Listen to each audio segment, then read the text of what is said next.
Hello, and thank you for tuning in to another interview on the Art of Intervention project. Today, we get to hear from Aaron Huey over at Fire Mountain. And man, you talk about a guy that is on the ground doing things. He's literally in his RV right now, traveling around the country, making a difference with a spectacular view. So, Aaron Huey, thanks for hopping on the project. And tell us a little bit about who is Aaron Huey? Hey, Rob, thank you so much. We've been good buddies for years now, had each other on our shows. This is great, and I really appreciate what you're doing for families out here. Um, and I got another little kind of intro bit here. In 2 days, I'm 22 years sober. Woohoo! Yeah, man. So that's my experience is that being homeless, living in the back of the truck, to having this beautiful RV be my home, and hauling a car around and being with my incredible wife. My kids are grown up and moved out of the house and doing their thing. And in 2004, my wife and I started Fire Mountain programs, which was kids camps and girls camping and boys camping, and we had a really successful camp called Warrior Camp and Warrior Goddess Camp, which was just a crazy fun with kids, just doing way out of the box stuff.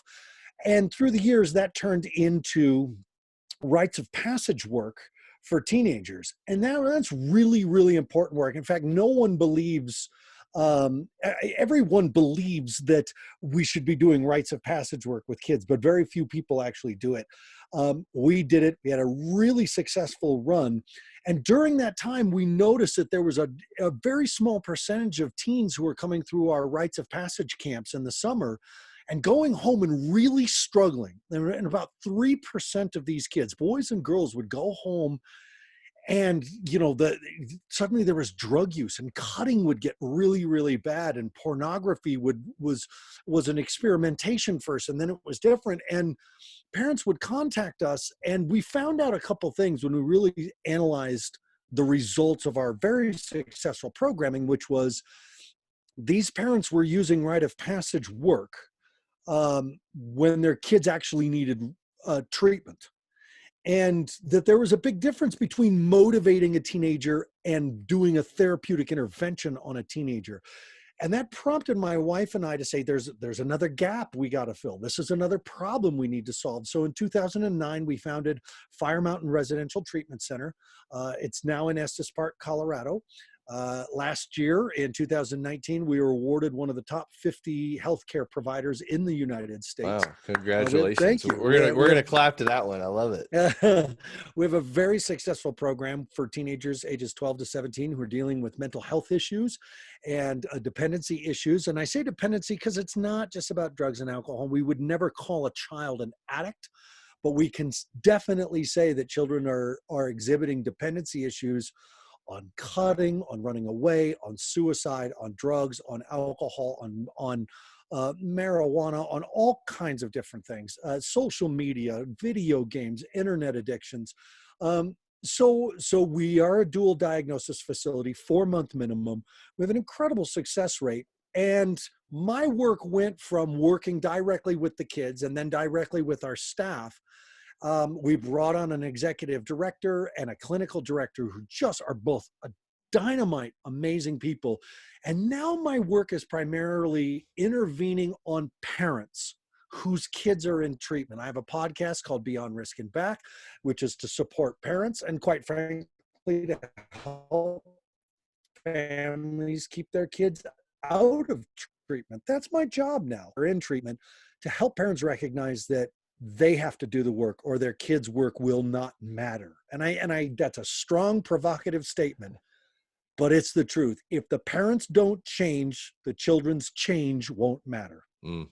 Yeah, well, you got to help the whole entire family. And like you said in the Right. beginning of this, you're out in your RV, you're cruising around the country right now, out in Utah right now, and all sorts of places to go. And you're seeing this from a lot bigger perspective than a therapist in their office Right. or, one treatment center that's tucked away in somewhere.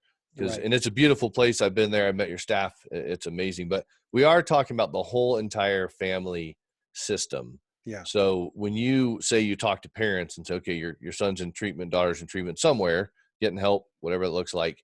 Now, Now the real work starts. It really So does. what does that look like for the parents? What can they expect to go through? Well, so every program is going to be different, and my strongest recommendation is that you find a program that has a significant parent intervention component, because the reason why adolescent treatment fails at a very high failure rate is because the parents aren't changing. When a child goes to treatment, they're going to learn a new language. So let's use that as a metaphor. Your family is at home speaking English, and English just isn't working for your family anymore. The kids, they're no longer going to school. They've tried suicide a few times. The drug use, the cutting, the self-harm, provocative sexual behaviors, just risky behaviors, right? So you send your child to a program. Now, understand 28-day programs by and large don't work for children because it takes longer to change. That's just basic human science, all right? So if you're going to send your kid away for 3 months to 4 months to 8 months to 18 months, however long the program is, your child is literally, not figuratively, not symbolically, but literally going to learn another language. If they're in a wilderness programs have their own culture and language. Recovery, 12-step programs have their own culture and language, and it's part of the language of healing. So when that child comes home, while the family is still speaking English, this child's now speaking French. Mm, And to survive family life, the child will go back to speaking English, and they will drop the French they learned. mm. That's how you survive. That's basic human nature. To expect a kid to be the change that the family wants to see to move forward means that the child, let's look at that word, the child is responsible for the family, right? No child can handle it. No child is qualified for it. No family should put the impetus of change onto a child. The child's going to change. The family needs to change. When the child comes home, their changes need a new nest to roost in. If Yeah. the home looks the same old way, if the conversation is the same, if the marriage is the same, if the parents haven't changed, expect the child to go back to the way things were. That's how relapse happens. So the whole family, the entire family has to get into recovery. And the question is, how's that going to look for your family? Very important right there. And I think that's why people tapped into the summit, because they don't know what to do. They've tried everything. Let's say they've taken the hinges off the doors and they've done all this stuff, and they've tried all these things, and they still have this child at home that a lot of parents are acting like the child, but they have tried everything. They've done the best they can with the tools they have. So now what can they do to start learning even tool number one that just says, do this, Yeah, baby and steps? you nailed it, Rob, because tool number one is to drop the enabling and codependency terminology. Drop that, because that concept is weakening of your own psyche. It will increase your guilt and shame as a parent. And you and I both know, being partners of the 12-step rooms, man, is that guilt and shame are the twin pillars of addiction. The whole oh, that was enabling, that was codependent, man, drop it. Let Hmm. that crap go. Yes, yes, in, yes. in fact, let's actually start using words like prodependence, because you said it. This family did everything they could think of to keep this child alive, and if your child's in treatment, you succeeded. Like that's the best. You did it. Your child's alive. They're getting professional help. You succeeded.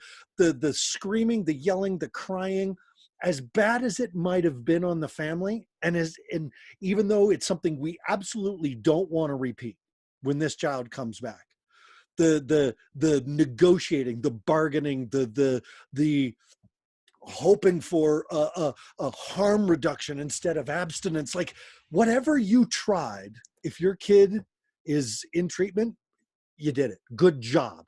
Now let's learn some tools to move forward. Let's not go into shame. Oh, am I enabling? Should I not made chicken sticks? Should I not let him smoke in a pot in the house? Who cares? Right. Your kid's alive. They're in treatment. Now let's make some significant changes so that when they come home, they go, life is different everywhere. My life can change now. So that's number one. Absolutely, first and foremost, drop the blame game, drop the crap. The therapists are going to say things like, tell me about what life is like at home. And that's because the kid has to unravel this story. They have to play the tape backwards, blah, blah, blah. But as an adult, as a parent, you can recognize that the next step forward is you got to, if nothing else, you got to change one major dance move, and it's going to take you about 3 months to change it. And that might be you don't yell anymore. That might be that you do a family behavior contract and you frickin' stick to it. That might be that you're now a hardcore boundary holder, even when it hurts, even when it's uncomfortable. It might be that you stop drinking. It might be that you stop looking at your cell phone during dinner and you put it up. And so when the family has an expectation, parents are modeling it. But whatever changes are coming, they have to come from a place of parent self-care. Step number 2 is parents learn how to take care of themselves first. And when people listen to my podcast, I say this every single show. Take care of yourselves first, your adult relationship second, and your children third.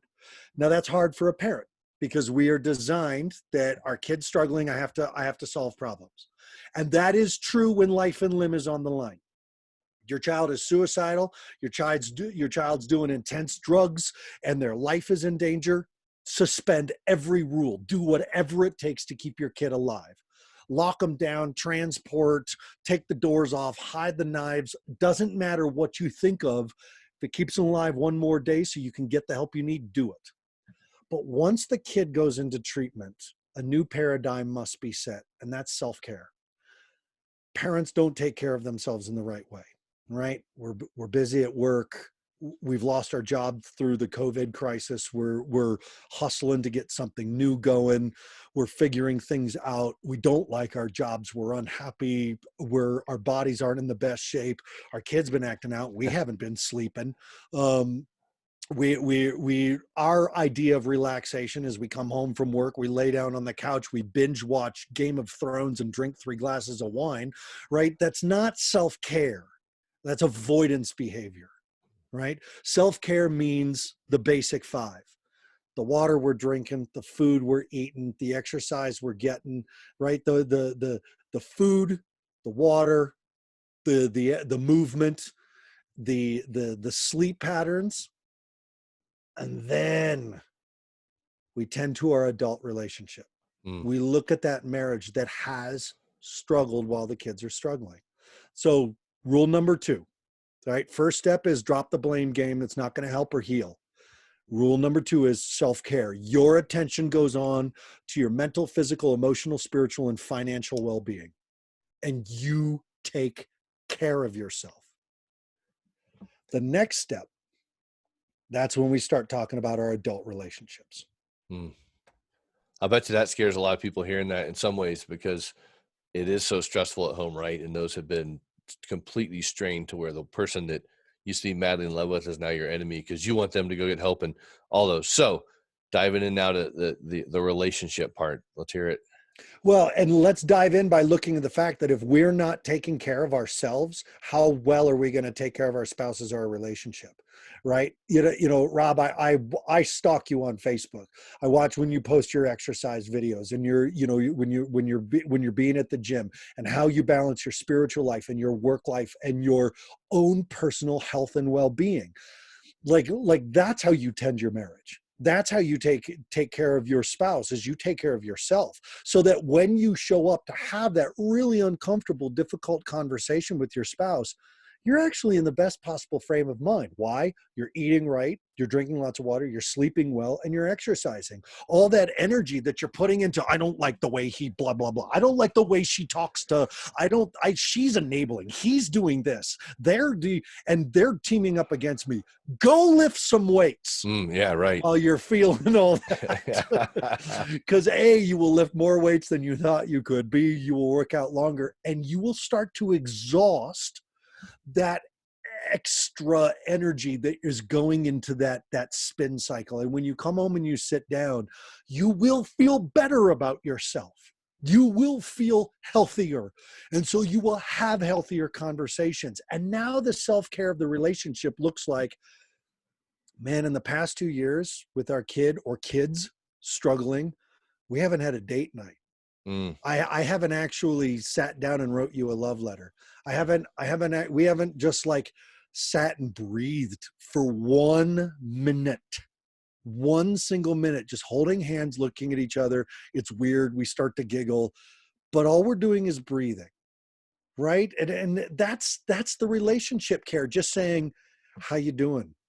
You know, when a child goes to treatment, the biggest thing we hear from parents is how relieved they are that it's the first good night of sleep they've had in blah blah blah. And then they go on to talk about all the crappy things they did with their kids and how guilty they feel. And you're just like, time out. If you haven't had a good night of sleep, how well do you think you're going to do with your kid? You're not sleeping, eating, you're not exercising, you're stressed, you're angry, you're terrified and sad. Your relationship, this adult relationship that matters so much, is struggling because you're not taking care of yourself. They're not taking care of yourself. You guys aren't dating. You're not connecting. All you're doing is trying to correct each other, right? That's a big rule. Connection before correction. Write that one down. Connection before correction. You want your spouse to do something differently? Try connecting first. Real connection, heart connection. Mm. So now you guys are dating. Now you're having real conversations. You're using I feel statements rather than the you make me statements. We call that the if then. If only my husband would blankety blank, then I could blankety blank. If only my child would blankety blank, then the family, the moment we are saying if someone else would change their behavior, then I can be happy or relieved, we're in a bad space. Because we are depending on other people to meet needs that they may not be able, willing. You know, willingness versus ability are two different things. Like if I'm not capable of meeting your needs because I haven't slept, I'm not exercising, I'm not eating, then don't tell me I'm not willing to. Mm. We have to address capability first. Self-care for the adult relationship a lot of times looks like it's time to go get some counseling. It's time for you to talk about the child you've lost. They're not innocent anymore. They're doing drugs. They're looking at porn. They're addicted to social media. They're traumatized by what they're seeing. Something's happened to them and their life has massively shifted. You have to mourn that as a parent, not just try to fix it from a space of true scarcity. But now your self-care piece is in place, and that's going to take about a month and a half for you to start to habituate self-care. And the relationship, that's another month and a half of habituating relationship care. And look, if you're a single parent, this means you have a support team now. This means you've called the principal and the teachers. You're going to Al-Anon. You are doing something to build an army so that you are not relying on your child's behavior to regulate your nervous system, Mm. that you are relying on adult relationships to regulate your nervous system so that you can go be a parent. When those things are taken care of, now you can talk about parenting your child. We do these things. We have a really good opportunity to do these things when our child's in treatment. You can do these things when your child is at home. And in fact, it is one of the free things that we can do that will change our child's behavior. If we model self-care, that's what our child's going to do when they grow up, is take care of themselves, because that's what their parents showed them. But if all we do is take care of other people, what do you think your child's going to do? Mm. Because they're going to do exactly what mom and dad showed them how to do. Right? So that's the modeling piece. Second of all, is that now that it's time to take care of the child, you're in a really good space. The whole purpose behind parental recovery or family recovery is a way for us to look at a child who's in recovery, who's gone through a successful intervention, and say to them, hey, kiddo, we are in recovery, not you. You haven't made bad choices that have ruined the family. You've made risky choices, and we all have to make some big changes. We're in recovery, and we really hope you stay in recovery with us.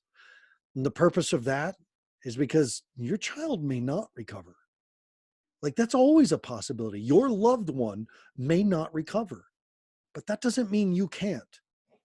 And that's the point of family recovery, is that even if they can't recover, you can. And that keeps you in a great space to continue to support them from the best possible place, a place of strength, a place of calmness, a place of health, a place of wealth, a place of regulated nervous system.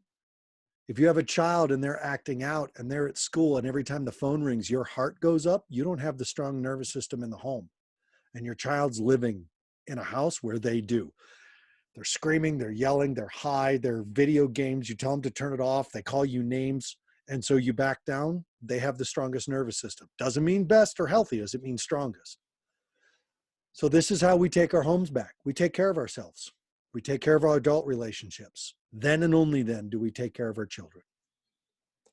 I feel empowered right now just hearing what you're saying, as the change, is just like, it starts here, especially in this unique world that we're in now with all this, the COVID stuff and everyone being home and around each other more. And that regulation piece, man, it just feels like a fine-tuned engine. And there's probably a reason why on the airplanes they say, put on your mask first before you put on your child's mask. Because you got to take care of your side of the street so you can help other people. So I think that's very empowering. And I can't imagine people listening right now not feeling empowered. So thank you for sharing that wonderful example right now. And again, I think it's great you're on the road. And before we started this, you looked out your window and you were talking about how beautiful it is, right? The landscape. And relate that to recovery kind of real quick, as how, or addiction. I'm going to go to addiction for a second. Relate that to addiction real quick, as you're just kind of walking along and how quickly life can change based on the beautiful scenery outside of your RV right now. Yeah, I'm on the top of a plateau in Utah. They call the Wedge Overlook, and you can look up pictures of it. This is a free BLM campground. We've been here for days, haven't paid a dime, gone on massive hikes, gone down to the river down below. But it's one of those buttes that's up top that's just absolutely gorgeous. And you can see the baby Grand Canyon, not the actual Grand Canyon. You just see for 50, 60 miles. Watch your dog run away for days up here, right? And that's what it felt like being a struggling teenager, a struggling young adult, was that I had this status quo of risky behavior. And you end up programming your brain and your family and your life to facilitate a certain way of living. And you're just going along and it's flat. It's a plateaued life. There's not real adventure. I really thought being high was an adventure.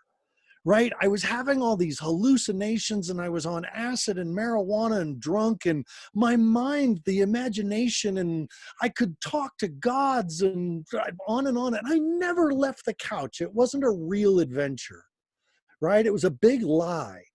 And that's the plateau, is that one day you think it just keeps going on, that this lifestyle is, and you got it all wrapped up, and your family and your friends and everything is set up to sustain the lifestyle. And then it drops. It ends, and you hit the floor. You hit the bottom of the canyon, and everything, everywhere you look, the way you came, where you want to go, where your life is, where you think it should be, where you wish it was, it all looks up. It all looks like this impossible climb. And that is life at rock bottom. That is that it feels hopeless. 22 years ago, 2 days from now, 22 years ago, May 21st, 1998, I had nothing, and everything looked impossible to achieve. Every relationship was broken and built on a lie. 22 years later, I have everything I have ever desired. And it's taken 22 years to build it. And it's taken one day at a time of saying, I want to get high today, but instead I'm going to do push-ups, but instead I'm going to start a business, but instead I'm going to read a book, but instead I'm going to get into a relationship. And you only get one day at a time. And right now, 22 years later, I can say, Rob, it's 5:55 in the PM and I haven't used today. Don't ask me about tonight until tomorrow, okay? Because I can only handle this life one day, 1 minute, 1 second at a time. But that's how you build a family who's been struggling and barely surviving back from addiction and mental health issues is one push-up at a time, one day at a time, one technique at a time, one tool at a time, one heart connection at a time. That is a very powerful imagery right now. And it was cool as you were kind of saying that, because you got a little mirror over your shoulder. I see Chris walking by. And Yeah. as you were talking about her there, she came into the picture. And you talk about that 555. Go check out a song by B Rain, B-R-A-I-N, B Rain, called 555. Anybody listen? It's B Rain, Brian McCall. It's a pretty cool song. I think you'll dig it quite a bit. So, I'll check it out. because doing these interviews, it's about giving people tools. It's about having Yeah. conversations, because this is real life right here. I mean, you're there, I'm here, but we're just connected souls that are always like thinking about each other and what's the other person doing. And so I'm thinking about, people listening right now. And earlier in what you mentioned earlier about the what was the thing you said? You said a behavior contract. I want to talk about that a little bit, because I know you're giving out like a free behavior contract as a free download to people that are coming to the Art of Intervention Summit, right? Yes. But talk about this behavior contract. What does that mean? Okay, so behavior contracts have been a very popular thing in therapy for a while now. And in fact, the first coaching client I ever had was a 9-year-old boy who had tried to kill himself 3 times. And the mom had walked in on him on the 3rd time. And, I had been a mentor of this kid, but she was like, we need some serious work. He wants to talk to you. And so the first thing I did was, okay. And I did research on how do you talk about suicide? And I saw a few things. Number 1, no cupcaking or sugarcoating. You address things directly. Number 2, you make very clear strategies for when you feel this dark, here's what we're going to do. Number 3, don't be afraid to get into the darkness with the kid. There's nothing they haven't thought about if they've considered suicide. And number 4, create a behavior contract. And I was like, a behavior contract about suicide? What the? And so I researched, and it essentially looked to me like an agreement that was a win-win for the kid and me.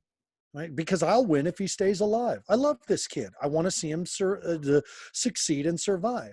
If the kid stays alive for a year and a day and seeks the type of help and builds a new habit around that depressive response, then I'll buy him a Viking sword. Right? That was our agreement. In a year and a day, if there's no suicide attempts, if you go to mom first, if you reach out to these numbers when you're feeling depressed instead of looking towards ending your life, if a year and a day after success, I'll buy you a Viking sword. And of course, to a 9-year-old boy, it's like, whoa, God. Yeah, right. I want one. Yeah.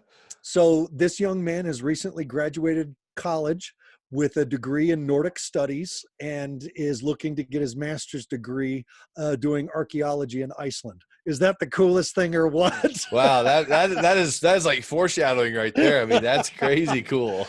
So I look at this behavior. So we had a very successful behavior contract thing. And so as I started working with a lot more teens at risk and a lot more clients, one of the things that I noticed about all of them was that every single one of them was a new list of rules and a new list of consequences for the kid. And they don't work. By and large, they're not going to work because your kid's tired of hearing your effing rules and your stupid value system. And quite frankly, after 14 years of being raised by your value system, they know it. Like they have memorized it. And you've modeled it. And you might say no lying, but you might have modeled something else. So they're actually going to base their behavior on the influences of your actions as a parent, not just what you say. So I altered. I don't want a behavior agreement. I don't want a behavior contract with your kids. I want a family behavior contract because the whole family's going to change. And yes, this means the 2-year-old.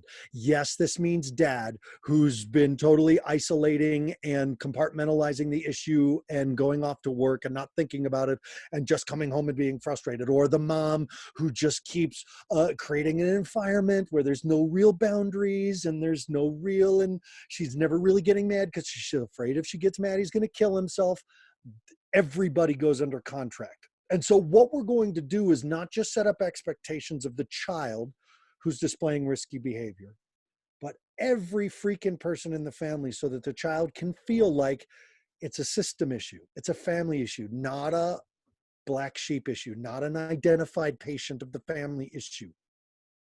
That's a really important thing, because when your child is acting in a risky way, you've talked to your parents as a parent.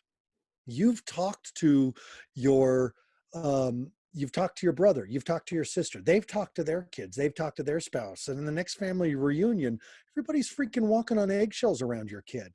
And psychically, your kid knows it, and they feel like the black sheep of the whole family. So we're going to stop doing that. We're actually going to start saying to our family, hey, our whole family is going to make a big change. Here's a list of things that mom could do a lot better. Mom's not taking care of herself. Mom yells. Mom gets all emotional and screams, and she's going to start having her emotional screaming things with other adults, so the other adults can listen, let her vent, and then say, all right, how you doing? Oh, better now that I got that out. Okay, now is a good time to talk about what consequences you're going to give your kid. Dad's going to stop like crossing his arms and just being disappointed. And we're actually going to do what we call damaging admission, where we're going to say, hey kids, here's how I screwed up. As your parent, here's a list of the things I wish I had done differently, and I'm not going to do them anymore. In the same sense that we're going to expect our children to come up with a big list of things, and I'm not going to do them anymore. And if I do, here's my consequences. Parents, same thing. And you're going to have consequences too. And you're going to be clever with your consequences. And these are going to be natural consequences. And they're going to be things that grow you as a person. So it's not winning and losing, but it's winning and learning. You know what? Kiddo, yesterday when that whole thing went down, man, I got so upset and I yelled at you, and I'm so sorry. I totally blew my contract, and this means I have to ride my bike to work for a week. You know, and you know what? This does two things. Number one, every time dad's riding his bike to work because he's yelling instead of connecting before he's asking for a correction, his body is exercising. He's getting in shape. He's getting up earlier, which is because he's getting up earlier and exercising. What do you think's happening to his sleep patterns? And Yeah. he's also getting an appetite because he's moving that body again. And then kid sees it. Car's parked in the driveway, and the kid's like, "Huh, my dad's living up to the contract." So everybody in the family goes into contract. So my free gift to you parents is that do this contract before things go really south. Do a family behavior contract. Everybody stop looking at the TV or your phones during dinner. Do you know that both Harvard and Stanford have proved that family dinner is the #1 deterrent to risky behavior? And it's freaking free. So put your phones on the charger away from the table, turn them off, and connect. Don't talk about homework. Don't talk about the boss you hate. Ask questions like, if you could have dinner with anybody alive or dead in the whole history of humankind, who would it be and why? Have those kind of conversations. Look up on Amazon a product called Table Topics, which is a list of questions to talk with your kids about at the dinner table, right? It's $25 a box, and it's 180 questions that create connection. Have family dinners. Make a contract that the whole family has to follow. And if anyone in the family blows it, there's consequences. And like any contract, when they are successfully followed through, there's rewards. Curfew becomes later.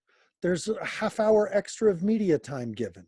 There's a family trip to Disneyland when everybody does really well. Figure it out for your family. But this free PDF that I'm sending you, which all you got to do is send me your email address, I'll make sure you get this, is going to explain the hows, the what, topics to talk about, examples of natural consequences, the whole shebang. What a beautiful gift right there. I sit there and think, I'm going to download it, and maybe we'll see what comes out of this. Maybe there's going to be a 30-day behavioral contract challenge that we'll throw out there to people as a result of the summit. I mean, there's Love all it. sorts of things we can do with this content, but again, it doesn't mean anything if we don't use it.